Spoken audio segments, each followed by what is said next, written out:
Bonjour, aujourd'hui je crée la première vidéo d'une longue série dédiée à BIM Flow, notre plateforme web qui permet de connecter vos modèles Revit à votre équipe projet directement depuis le navigateur.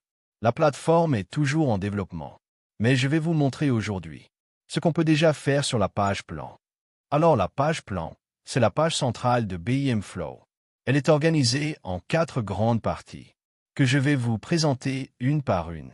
Les niveaux, la vue 2D et 3D, les pièces et les paramètres.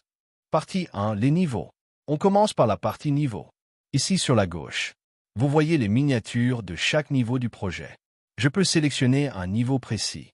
Le plan 2D se charge et la vue 3D suit. Mais je peux aussi sélectionner plusieurs niveaux en même temps ou même tout le projet d'un coup. Quand je sélectionne tout le projet, la vue 3D charge l'ensemble du bâtiment, tous les niveaux en même temps. Par contre, dans ce cas, on n'a plus la vue 2D, uniquement la 3D, puisqu'on visualise l'ensemble du projet. Partie 2, la vue 2D et 3D. Justement, parlons de la vue 2D et 3D.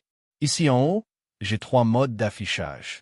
Le plan 2D seul, la vue 3D seule, ou les deux côte à côte. Je peux choisir selon mon besoin. Et comme vous pouvez le voir, la 2D et la 3D sont interactives et liées. Quand je sélectionne des pièces, que ce soit dans le plan, dans la liste, ou par paramètres, la 2D et la 3D réagissent toutes les deux, en même temps. Partie 3, les pièces. Maintenant la partie pièces, sur la droite. Ici on peut colorer nos pièces par paramètres. Chaque valeur du paramètre prend une couleur. Et vous voyez directement dans la liste des pièces quelles pièces correspondent à quelle valeur. Et ce coloriage, il s'applique aussi sur le plan 2D et sur la vue 3D. Tout est synchronisé. On peut aussi sélectionner des pièces selon la valeur d'un paramètre. Ici par exemple, je prends le paramètre revêtement de sol. Je clique sur la valeur carrelage. Et toutes les pièces avec du carrelage se sélectionnent immédiatement, en 2D et en 3D. Partie 4, les paramètres. Et maintenant la partie la plus importante, le tableau des paramètres. Ce tableau croise toutes vos pièces, avec tous leurs paramètres Revit. Ces paramètres sont importés directement depuis Revit vers notre plateforme pour pouvoir les visualiser, les modifier et les renvoyer vers Revit. C'est une partie simple mais très pratique. Par exemple, on peut enregistrer des favoris. Ici, je n'affiche que les paramètres de finition, pour ne voir que ce qui nous intéresse. On a aussi un filtre sur les pièces. Je peux filtrer par nom. Par exemple, j'écris chambre, et j'obtiens uniquement les pièces qui contiennent ce mot dans leur nom, même si elles s'appellent toutes différemment. Elles sont toutes là.